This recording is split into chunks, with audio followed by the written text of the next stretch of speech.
Hi ನಮಸ್ಕಾರ ಸ್ನೇಹಿತರೆ, M K online cyber cafe YouTube ಚಾನಲ್ಗೆ ನಿಮಗೆ ಸ್ವಾಗತ. ಸ್ನೇಹಿತರೆ, ಏನು KPSCನಲ್ಲಿ ಒಟ್ಟು 320 ಕಮರ್ಷಿಯಲ್ ಟ್ಯಾಕ್ಸ್ ಇನ್ಸ್ಪೆಕ್ಟರ್ ಆಗಿ ಹುದ್ದೆಗಳ ಅರ್ಜಿಯನ್ನು ಕರೆದಿದ್ದರು. ಸೊ ಆಲ್ರೆಡಿ ನಾವು ಕೇಳಿದ ಹಾಗೆ ಕಲ್ಯಾಣ ಕರ್ನಾಟಕ ಒಟ್ಟು 15+1. ಏನು ಒಂದು ಅಸಿಸ್ಟೆಂಟ್ ಎಂಪ್ಲಾಯ್ ಆಫೀಸರು ಮತ್ತು ಕಮರ್ಷಿಯಲ್ ಟ್ಯಾಕ್ಸ್ ಇನ್ಸ್ಪೆಕ್ಟರ್, ಇದು ಕಲ್ಯಾಣ ಕರ್ನಾಟಕಕ್ಕೆ ಸಂಬಂಧಪಟ್ಟಂಥ ಹುದ್ದೆಗಳು. ಇಲ್ಲಿ ಇವತ್ತು ಇನ್ನು 21 ಜನವರಿ 2021ಕ್ಕೆ ನಿಮಗೆ ಎಕ್ಸಾಮ್ಸ್ ನಡೀತಾ ಇದ್ದಾವೆ. ಕಲ್ಯಾಣ ಕರ್ನಾಟಕಕ್ಕೆ ಸಂಬಂಧಪಟ್ಟದ್ದು ಆಲ್ರೆಡಿ ಆಗಿ ಹೋಗಿದೆ.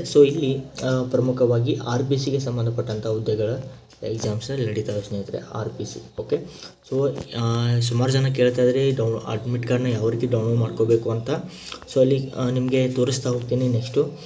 ವೀಡಿಯೋನ ಕೊನೆವರೆಗೆ ನೋಡಿ, ಮತ್ತು ನಿಮ್ಮ ಫ್ರೆಂಡ್ಸ್ ಯಾರಾದರೂ ಎಕ್ಸಾಮ್ಸ್ಗೆ ಅಪ್ಲೈ ಮಾಡಿದರೆ ಅವ್ರಿಗೂ ಕೂಡ ವೀಡಿಯೋನ ಶೇರ್ ಮಾಡಿ ಸ್ನೇಹಿತರೆ. ಓಕೆ, ಬನ್ನಿ ಸ್ನೇಹಿತರೆ. ಮೊದಲನೇದಾಗಿ ನಿಮ್ಮ ಗೂಗಲ್ ಕ್ರೋಮ್ ಅಥವಾ ನಿಮ್ಮ ಲ್ಯಾಪ್ಟಾಪಲ್ಲಿ ಅಥವಾ ಡೆಸ್ಕ್ಟಾಪಲ್ಲಿ ನೀವು ಡೌನ್ಲೋಡ್ ಮಾಡ್ತಾಯಿದ್ರೆ ಫಸ್ಟು ನೀವು ಗೂಗಲ್ ಕ್ರೋಮ್ಗೆ ಹೋಗಿ ಅಥವಾ ಮೈಕ್ರೋಸಾಫ್ಟ್ ಎಡ್ಜ್ಗೆ ಹೋಗಿ. ಯಾಕೆಂದರೆ ಸುಮಾರು ಜನ ಅಡ್ಮಿಟ್ ಕಾರ್ಡ್ನ ಡೌನ್ಲೋಡ್ ಮಾಡೋದು ಗೂಗಲ್ ಕ್ರೋಮ್ನಲ್ಲಿ. ಆಲ್ಮೋಸ್ಟ್ ನಿಮಗೆ ನೆಟ್ವರ್ಕ್ ಬೇಗ ಸಿಗಬೇಕು ಅಂತ ಇದ್ದರೆ ಮೈಕ್ರೋಸಾಫ್ಟ್ ಎಡ್ಜ್ ಅಂತ ಬರುತ್ತೆ. ಓಕೆ, ನಾವು ಲಾಸ್ಟ್ ಟೈಮ್ KE ಎಕ್ಸಾಮ್ಸ್ನ ರಿಸಲ್ಟ್ನ ಚೆಕ್ ಮಾಡಬೇಕಾದ್ರೆ ಈ ರೀತಿಯಾದಂಥ ನಾವು ಮೈಕ್ರೋಸಾಫ್ಟ್ ಎಡ್ಜ್ ಅಂತ ಬರುತ್ತೆ. ಅಲ್ಲಿ ಕೂಡ ನಾವು ಚೆಕ್ ಮಾಡಿದ್ವಿ. ನಿಮಗೆ ಪ್ಲೇಸ್ಟೋರಲ್ಲಿ ಅವೈಲೇಬಲ್ ಇರುತ್ತೆ ಸ್ನೇಹಿತರೆ, ಅಲ್ಲಿ ಕೂಡ ನೀವು ನೋಡ್ಕೋಬೋದು. ಆದರೆ ನೀವು ಕ್ರೋಮಲ್ಲಿ ಡೌನ್ಲೋಡ್ ಮಾಡ್ಕೊಳ್ಳೋಕ್ಕೆ ಟ್ರೈ ಮಾಡಿ. ಇಲ್ಲಿ KPSC ಅಂತ ಸರ್ಚ್ ಮಾಡಿ ಸ್ನೇಹಿತರೆ. ಓಕೆ, ಇಲ್ಲಿ ಕೊಡ್ತೀನಿ ನಾನು.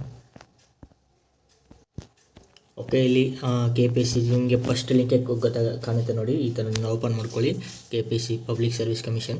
ಇಲ್ಲಿ ನೀವು ಸ್ಕ್ರೋಲ್ ಡೌನ್ ಮಾಡ್ಕೊಳ್ಳಿ ಸ್ನೇಹಿತರೆ, ಈ ಥರ ಪೇಜ್ ಓಪನ್ ಆಗುತ್ತೆ. ಮುಂಚೆ ಇಲ್ಲೇ ಸ್ಟಾರ್ಟಿಂಗಲ್ಲಿ ನಿಮಗೆ ಅಡ್ಮಿಟ್ ಕಾರ್ಡ್ ಅಂತ ಕೊಡ್ತಾಯಿದ್ರು. ಈಗ ಅದು ಲಿಂಕ್ನ ತೆಗೆದಿದ್ದಾರೆ. ಡೈರೆಕ್ಟಾಗಿ ನೀವು ಡೌನ್ ಮಾಡಿಕೊಂಡು apply online for various notification ಅಂತ ಇದೆಯಲ್ಲ, ಇಲ್ಲಿ ಕ್ಲಿಕ್ ಮಾಡ್ಕೊಳ್ಳಿ. ಇಲ್ಲಿ ನಿಮಗೆ ಸಿಗುತ್ತೆ ಸ್ನೇಹಿತರೆ. ಆಲ್ರೆಡಿ ಇಲ್ಲಿ ಕಲ್ಯಾಣ ಕರ್ನಾಟಕಕ್ಕೆ ಸಂಬಂಧಪಟ್ಟದ್ದು ಅದು ಆಗಿ ಹೋಗಿದೆ. ಈಗ ಕಮರ್ಷಿಯಲ್ ಟ್ಯಾಕ್ಸ್ ಇನ್ಸ್ಪೆಕ್ಟರ್ 230 ಹುದ್ದೆಗಳು RPC ಪೋಸ್ಟ್ ಇದ್ದಾವೆ. ಇದರ ಮೇಲೆ ಕ್ಲಿಕ್ ಮಾಡ್ಕೊಳ್ಳಿ. ಕ್ಲಿಕ್ ಆದಮೇಲೆ ನಿಮಗೆ ಇಲ್ಲಿ ಲಾಗಿನ್ ಅಂತ ಕೇಳುತ್ತೆ, ಅಥವಾ ನಿಮ್ಮ ಡೆಸ್ಕ್ಟಾಪಲ್ಲಿದ್ದರೆ ಈ ಕಾರ್ನರಲ್ಲಿ ನಿಮಗೆ ಕೇಳುತ್ತೆ. ಓಕೆ, ಲಾಗಿನ್ ಅಥವಾ ನ್ಯೂ ರಿಜಿಸ್ಟ್ರೇಷನ್. ಇಲ್ಲಿ ನೀವು ಲಾಗಿನ್ನ ಮಾಡ್ಕೊಳ್ಳಿ. ಇಲ್ಲಿ ಲಾಗಿನ್ ಆದಮೇಲೆ ಸ್ವಲ್ಪ ಡೌನ್ ಬನ್ನಿ. ಇಲ್ಲಿ ನಿಮ್ಮ ಯೂಸರ್ ನೇಮ್ ಮತ್ತು ಪಾಸ್ವರ್ಡ್ ಕೇಳುತ್ತೆ. ಯಾವಾಗ ನೀವು ಅಪ್ಲಿಕೇಶನ್ ಹಾಕ್ತಿರ್ಬೇಕಾದ್ರೆ ಅಲ್ಲಿ ನಿಮ್ಮ ಯೂಸರ್ ನೇಮ್ ಕೊಟ್ಟಿರ್ತಾರೆ, ಅಥವಾ ನಿಮ್ಮ ಮೊಬೈಲ್ ನಂಬರ್ ಇದ್ದರೆ ಮೊಬೈಲ್ ನಂಬರ್ ಹಾಕಿ, ಅಥವಾ ಇಮೇಲ್ ID ಇದ್ದರೆ ಇಮೇಲ್ IDನ ಹಾಕಿ, ಅಥವಾ ನೋಂದಣಿ ಸಂಖ್ಯೆ ಅಂತ ಇರುತ್ತೆ, ನೀವು ಅಪ್ಲಿಕೇಶನ್ ಹಾಕಿರ್ತೀರಲ್ಲ ಅದರಲ್ಲಿ ಇರುತ್ತೆ. ಆಲ್ರೆಡಿ ಪಾಸ್ವರ್ಡ್ನ ಕ್ರಿಯೇಟ್ ಮಾಡಿ ಕೊಟ್ಟಿರ್ತಾರೆ ನಿಮಗೆ ಸೈಬರ್ ಸೆಂಟರ್ ಅವರು, ಅದನ್ನು ಇಲ್ಲಿ ಫಿಲಪ್ ಮಾಡಿ. ಅಥವಾ ನೀವೇನಾದರೂ ಪಾಸ್ವರ್ಡ್ನ ಮರ್ತಿದ್ದೀರಾ ಅಂದ್ಕೊಂಡ್ರೆ ಇಲ್ಲಿ ಪಾಸ್ವರ್ಡ್ ಮರೆತಿರುವಿರಿ ಅಥವಾ ಫಾರ್ಗೆಟ್ ಪಾಸ್ವರ್ಡ್ ಅಂತ ಕೊಟ್ಬಿಟ್ಟು ನಿಮ್ಮ ಮೊಬೈಲ್ಗೆ OTP ಬರುತ್ತೆ, ಅದನ್ನ ನೀವು ಹಾಕ್ಕೊಂಡು ಮಾಡ್ಕೋಬೋದು. ಇಲ್ಲಿ ನಾನು ಯೂಸರ್ ನೇಮ್ ಹಾಕ್ತೀನಿ. ಇಲ್ಲಿ ನಾನು ವಿಡಿಯೋನ ಪಾಸ್ ಮಾಡ್ತೀನಿ ಸೆಕ್ಯೂರಿಟಿ ಪರ್ಪಸ್ಗೆ. ಇಲ್ಲಿ ಯೂಸರ್ ನೇಮ್ ಮತ್ತು ಪಾಸ್ವರ್ಡ್ ಹಾಕಿದ ಮೇಲೆ ಈ ಥರ ಓಪನ್ ಆಗುತ್ತೆ. ಇಲ್ಲಿ ಕೆಳಗಡೆ ಬನ್ನಿ. ಓಕೆ, ಸ್ಕ್ರೋಲ್ ಡೌನ್ ಮಾಡ್ಕೊಳ್ಳಿ. ಇಲ್ಲಿ ಐ ಅಗ್ರಿ ಅಂತ ಇಲ್ಲಿ ನಿಮಗೆ ಕೊಡ್ತಾರೆ.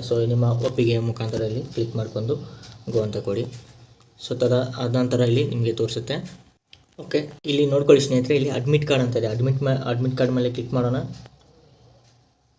ಅಡ್ಮಿಟ್ ಕಾರ್ಡ್ ಮೇಲೆ ಕ್ಲಿಕ್ ಮಾಡ್ಕೊಂಡು ಓಕೆ, ಇಲ್ಲಿ KPSC ನೋಟಿಫಿಕೇಷನ್ ನಂಬರ್ ಅಂತ ಇರುತ್ತೆ ಸ್ನೇಹಿತರೆ, ಅಧಿಸೂಚನೆ. ಅಡ್ಮಿಟ್ ಕಾರ್ಡ್ ಮೇಲೆ ಕ್ಲಿಕ್ ಮಾಡ್ಕೊಂಡು ಇಲ್ಲಿ ನೋಟಿಫಿಕೇಷನ್ ಇಲ್ಲಿ ಮೇಲೆ ಕ್ಲಿಕ್ ಮಾಡ್ಕೊಳ್ಳಿ.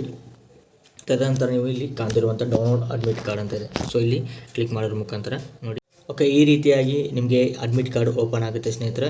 ಇಲ್ಲಿ ನೀವು ನೋಡ್ಕೊಳ್ಳಿ, ನಿಮ್ಮ ಭಾವಚಿತ್ರವನ್ನು ನೋಡ್ಕೊಳ್ಳಿ, ಹಾಗೆ ಸಿಗ್ನೇಚರ್ ನೋಡ್ಕೊಳ್ಳಿ, ಹಾಗೆ ನಿಮ್ಮ ಹೆಸರು ಕರೆಕ್ಟಾಗಿದೆ ನೋಡ್ಕೊಳ್ಳಿ. ಇಲ್ಲಿ ಅಭ್ಯರ್ಥಿಯ ಹೆಸರು ಮತ್ತು ನೋಂದಣಿ ಸಂಖ್ಯೆ ರಿಜಿಸ್ಟರ್ ನಂಬರ್ನ ಕೊಟ್ಟಿರ್ತಾರೆ, ಹಾಗೆ ಅಭ್ಯರ್ಥಿಯ ಕೇಂದ್ರಕ್ಕೆ ಸಂಖ್ಯೆ ಮತ್ತು ಹೆಸರು. ಯಾವ ಕೇಂದ್ರಕ್ಕೆ ನೀವು ಅಪ್ಲಿಕೇಶನ್ ಹಾಕಿರ್ತೀರೋ ಅಲ್ಲಿ ನಿಮ್ಮ ಡಿಸ್ಟಿಕ್ ಅಥವಾ ತಾಲೂಕು ಬಂದಿರುತ್ತೆ, ಅಲ್ಲಿ ಕೂಡ ನೀವು ಎಕ್ಸಾಮ್ನ ಬರೀಬೇಕಾಗುತ್ತೆ. ಹಾಗೆ ಕ್ಯಾಂಡಿಡೇಟ್ ಅಡ್ರೆಸ್ನ ಕೊಟ್ಟಿರ್ತಾರೆ. ಪ್ರಮುಖವಾಗಿ ಇಲ್ಲಿ ನೋಡ್ಕೊಳ್ಳಿ. 2021 ಏನಂದರೆ ಇಲ್ಲಿ ಕನ್ನಡ ಕಡ್ಡಾಯ ಪರೀಕ್ಷೆನ ಬರೀಬೇಕಾಗುತ್ತೆ. ಏನು ನಿಮಗೆ ವೇಳಾಪಟ್ಟಿ ಪರೀಕ್ಷೆಯ ಟೈಮಿಂಗ್ಸ್ನ ಕೂಡ ಕೊಟ್ಟಿರ್ತಾರೆ, ಅಲ್ಲಿ ಕೂಡ ನೋಡ್ಕೊಳ್ಳಿ. ಮತ್ತು ನಿಮ್ಮ ಎಕ್ಸಾಮ್ನ ಸೆಂಟರ್ಗಳು ಎಲ್ಲಿ ಬರ್ತವೆ ಅನ್ನುವಂಥದ್ದು ಇಲ್ಲೇ ಕೊಟ್ಟಿರ್ತಾರೆ. ಇಲ್ಲಿ ಏನು ಮಾಡಬೇಕಂದ್ರೆ ಸಹ ವೀಕ್ಷಕರು ಅಂದರೆ ನಿಮ್ಮ ಕೊಟ್ಟಿಗಡೆ ಮೇಲ್ವಿಚಾರಕರೇನು ಬರ್ತಾರೆ ಸೂಪರ್ವೈಸರ್ ಆಗಿ, ಅವರು ಇಲ್ಲಿ ನಿಮಗೆ ಸಿಗ್ನೇಚರ್ ಮಾಡ್ತಾರೆ. ತದನಂತರ ಇಲ್ಲಿ ನೋಡ್ಕೊಳ್ಳಿ, ಕಮರ್ಷಿಯಲ್ ಟ್ಯಾಕ್ಸ್ ಇನ್ಸ್ಪೆಕ್ಟರ್ 21ನೇ ತಾರೀಕಂದು ಸಂಡೇ. ಓಕೆ, ಇಲ್ಲಿ ಬೆಳಗ್ಗೆ 10ರಿಂದ 11:15ವರೆಗೂ ಎಕ್ಸಾಮ್ ನಡೆಯುತ್ತೆ. Paper 1 general knowledge, okay, GK paper ನಡೆಯುತ್ತೆ.